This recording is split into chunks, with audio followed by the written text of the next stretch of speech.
Honestly আমরা sick and tired হয়ে যাচ্ছি আপনাদের এই সমস্ত এই কোশ্চেন শুনে।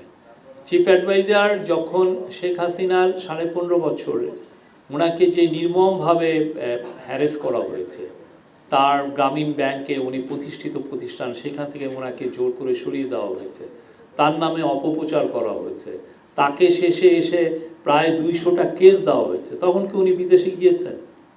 উনি 6 তলা, আপনি তো যান নাই, আমি গিয়েছি 6 তলায় ওনাকে পায়ে হেঁটে, এটা যে স্টিপ একটা সিঁড়ি, আমি ওইখানে উঠেছি, এবং ওনার যিনি লং টাইম কলিগ এই যে মোহাম্মদ শাহজাহান সাহেব, উনি একদম অসুস্থ ক্যান্সারের পেশেন্ট, তাকে তাকে চেয়ারে করে নিয়ে উপরে উঠানো হয়েছে।